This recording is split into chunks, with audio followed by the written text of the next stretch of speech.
Bonjour à vous les scorpions, bienvenue pour votre guidance pour ce mois de septembre 2020. On va aller regarder ensemble les énergies qui vous entourent pour ce mois à venir, pour cette rentrée de septembre. J'ai procédé encore de manière différente des autres fois. On va regarder ça ensemble. Donc bien évidemment, je vous rappelle, c'est un tirage général. Ça ne pourra pas parler à tous les scorpions qui vont regarder cette vidéo. Ne prenez que ce qui fait écho pour vous. N'hésitez pas à aller voir votre signe ascendant, votre signe lunaire.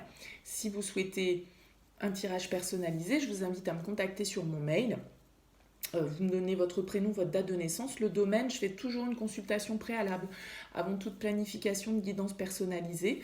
Donc voilà, ça permet de voir si je capte votre situation. Donc surtout, ne me racontez pas les éléments de votre passé. Cette approche préalable, c'est de voir si je capte votre situation. Si vous me la racontez dans le mail, du coup, cette approche ne présente plus beaucoup d'intérêt. Donc voilà pour la petite aparté. Alors, on va regarder avec différents tarots, différents oracles. J'ai plus fait une partie, on va dire, un peu développement personnel, qu'est-ce qui se passe dans les énergies de manière générale, et puis après, on ira regarder plus le domaine général et sentimental avec le Light Seer Tarot, l'oracle des miroirs, l'oracle d'Izawat. Alors on va commencer pour vous, les scorpions, avec cette énergie principale du tarot de la bienveillance qui est ressortie pour vous. J'ai pris uniquement les arcanes majeurs dans ce tarot et vous êtes ressortis sur ce mois de septembre avec l'énergie de l'ermite, le 9. Ça va bien avec le mois de septembre, vous me direz. L'énergie de l'ermite, en fait, c'est une énergie d'introspection, de réflexion. Il y a cette idée dans votre tirage, de toute façon, de manière générale, d'une certaine introspection, d'une certaine forme de sagesse à aller trouver, peut-être d'essayer de se connecter un petit peu à son intuition, aller chercher les réponses à l'intérieur de soi, sur des schémas peut-être inconscients que vous reproduisez. Cette carte de l'ermite, je ne sais pas si vous avez bien vu sur la carte, mais vous voyez, il y a des clés qui sont suspendues en haut. Donc en fait, on cherche des réponses, on cherche des solutions. C'est un temps de pause, éventuellement, d'un certain besoin de recul, de solitude. Alors ça peut être très imagé, très subjectif, cette solitude, ça ne veut pas dire être seul forcément, mais il y a un besoin de réflexion. D'autant plus qu'en d'autres decks, vous avez la papesse, la grande prêtresse en fait, dans le tarot de la bienveillance. Et il y a cette histoire d'être connecté un petit peu à son inconscient, d'essayer de comprendre un petit peu les mécanismes inconscients que l'on peut avoir et qui nous dirigent en fait. Je reprends juste parce que le petit message du tarot de la bienveillance avec la grande prêtresse, c'est le mystère. Et en fait, cette carte, elle nous dit qu'il y a des choses qui ne sont pas faites pour être connues par notre mental, mais plus par notre côté intuitif. D'accord? Donc il y a une idée d'être à la recherche d'une certaine forme de sagesse pour vous sur ce mois de septembre. Il y a pourquoi pas une idée aussi de révélation pour vous sur ce mois de septembre, de vérité, de choses qui vont être révélées. Il y a cette notion-là aussi qui peut ressortir, donc ça peut être très subjectif comme très concret, bien évidemment. Mais il y a cette idée, voilà, de se plonger un petit peu à l'intérieur de soi pour comprendre un petit peu nos mécanismes de fonctionnement. Avec la sagesse de l'oracle, vous avez ressorti nouvelle vie, cœur fidèle et rien ne vaut son chez-soi. Et moi j'ai l'impression que avec la carte de la nouvelle vie, bien évidemment, on nous parle d'un renouvellement, d'une certaine forme de renaissance, d'un nouveau cycle qui s'ouvre pour vous, d'autant plus que dans votre tirage, on a eu deux as ici avec l'as d'épée, l'as de coupe, et le magicien en plein milieu, qui est la première arcane du majeur du tarot. Donc il y a vraiment cette idée pour vous de nouvelle vie, de renouvellement, de nouveaux cycles que vous devez opérer, qui vous demandent probablement certaines formes d'introspection, de sagesse, de réflexion, d'accord ? Probablement pour, à un moment donné, vous retrouver avec vous-même, parce que rien ne vaut son chez-soi. Ça me parle aussi de cette intériorité, comme me parle l'ermite, d'être à l'écoute de ce qui se passe à l'intérieur de vous, d'être fidèle à vous-même peut-être tout simplement avec le cœur fidèle, d'accord ? D'être fidèle à ce que vous désirez, à ce que vous attendez, à ce que vous souhaitez mettre en place dans votre vie. Bien évidemment, ça peut nous parler pour certains d'un renouvellement, d'une renaissance dans une relation où peut-être qu'il y a eu des difficultés et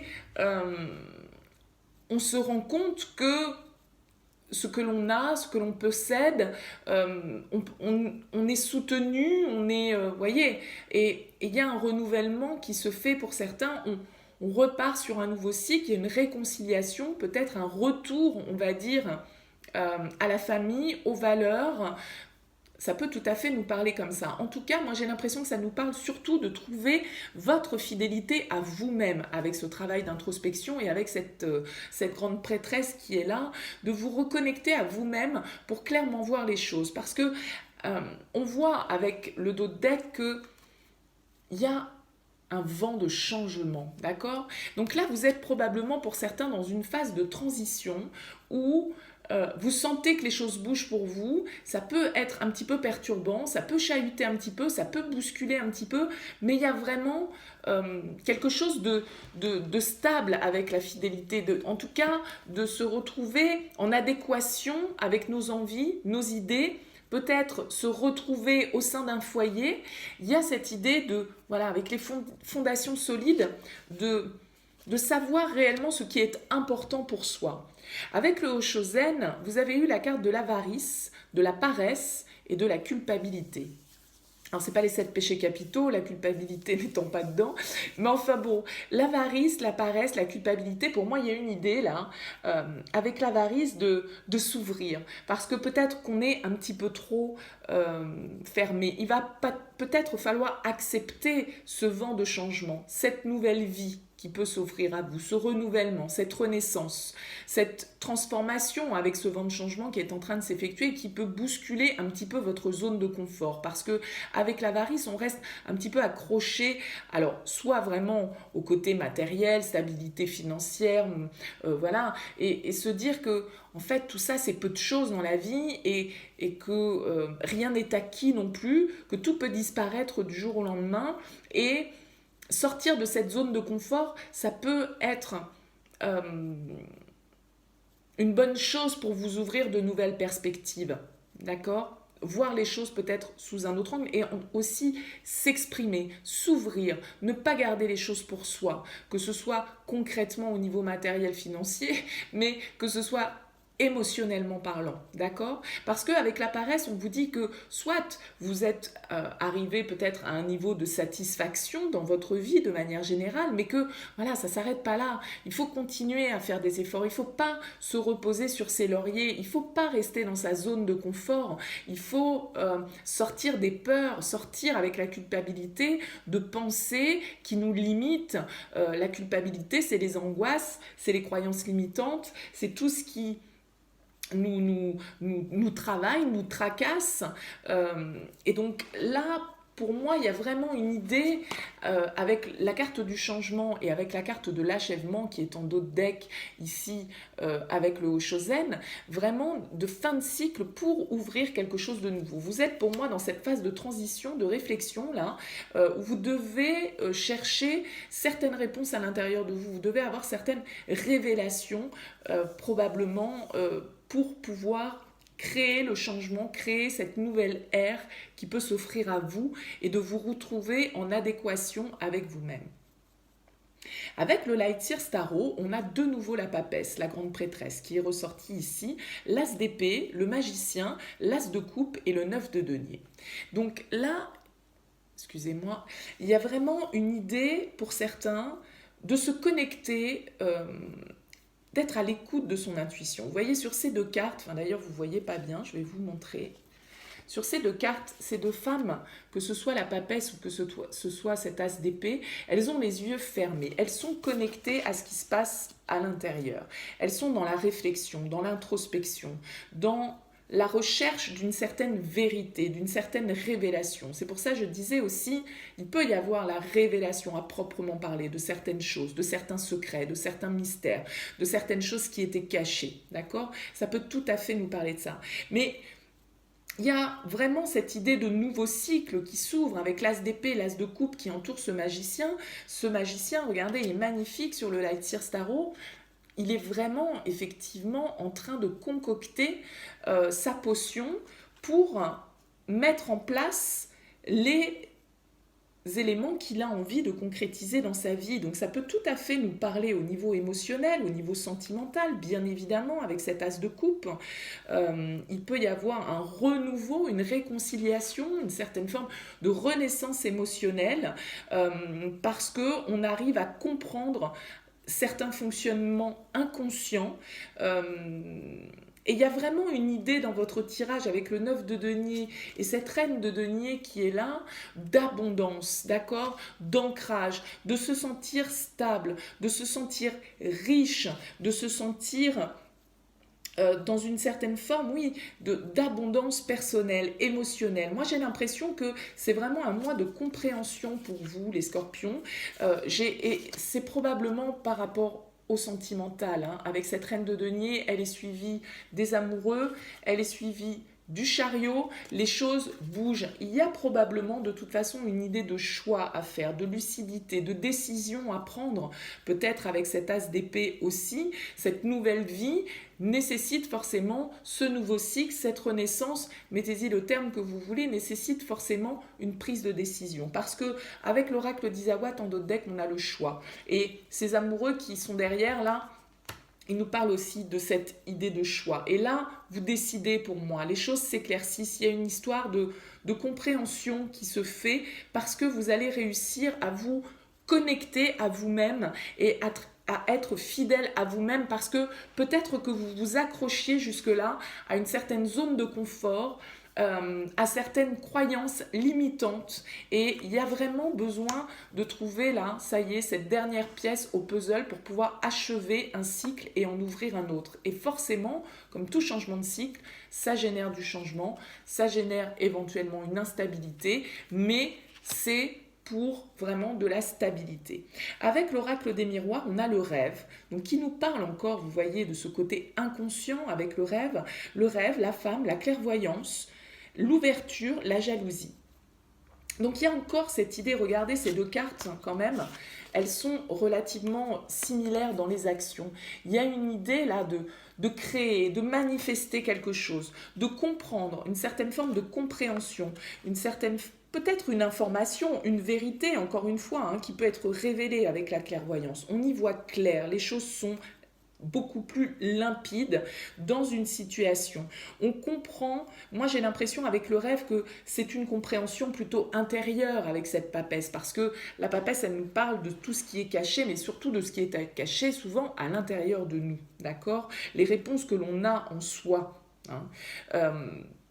Et avec cette ouverture et cet as de coupe, on peut totalement nous parler d'un nouveau cycle au niveau relationnel, au niveau amoureux. Soit une nouvelle rencontre, vraiment, avec cette carte de l'ouverture où on a la destinée dessus, une nouvelle rencontre, une nouvelle émotion, une nouvelle connexion. En tout cas, voilà, un nouveau cycle qui s'annonce au niveau relationnel. Alors on a cette carte de la jalousie qui est là. Et cette carte de la jalousie, elle peut nous parler justement un petit peu des mystères, des choses cachées.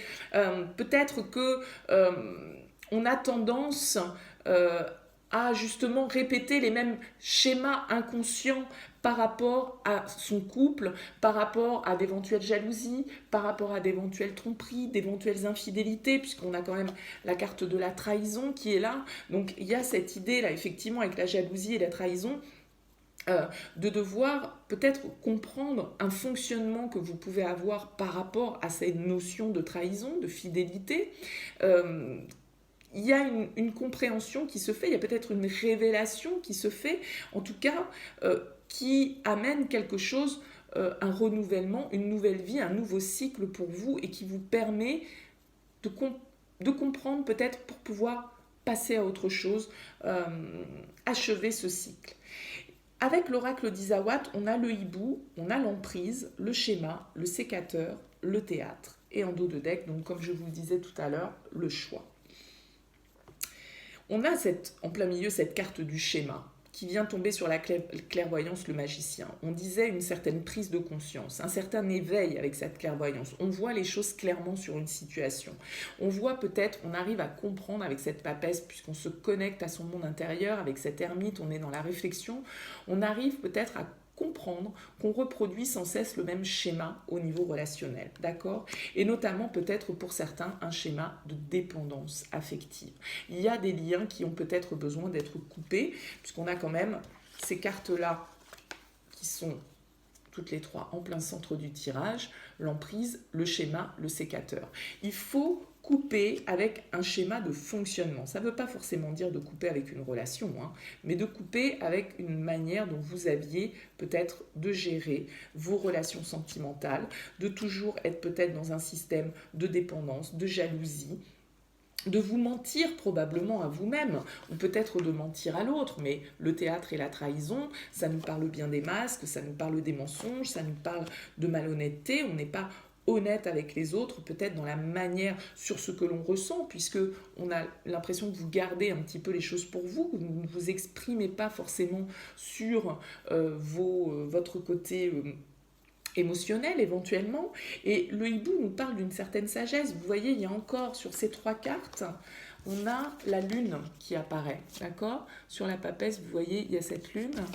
Là, dans les rêves, il y a cette lune ici, et sur la carte du hibou, il y a encore cette lune. Donc il y a vraiment l'idée d'être connecté à ses intuitions, d'être connecté à ses émotions, à son monde intérieur, d'y trouver une certaine forme de sagesse pour peut-être comprendre qu'on fonctionne toujours de la même manière dans nos relations affectives et que ce schéma, il n'est pas positif et qu'il faut arrêter avec ça, arrêter de porter des masques, arrêter de se mentir à soi-même peut-être et de faire un choix, de prendre une bonne fois pour toutes une direction, de s'y tenir et de pas changer de cap, vous voyez, hein.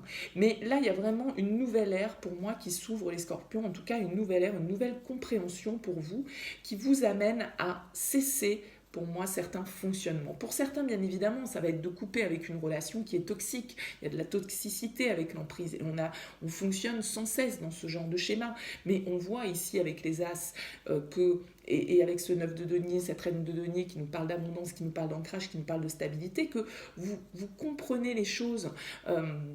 Vous vous recentrez sur vous, vous reconnectez à vous-même et vous arrivez à comprendre vos fonctionnements, à avoir un certain niveau d'analyse sur vous-même qui vous permet un niveau de compréhension et qui vous permet d'analyser que vous êtes sans cesse dans le même genre de comportement. Et donc, avec ce comportement-là, il faut en finir. Il faut apprendre de ses erreurs aussi pour pouvoir avancer, pour pouvoir créer quelque chose de nouveau qui soit plus en adéquation avec ce que l'on attend.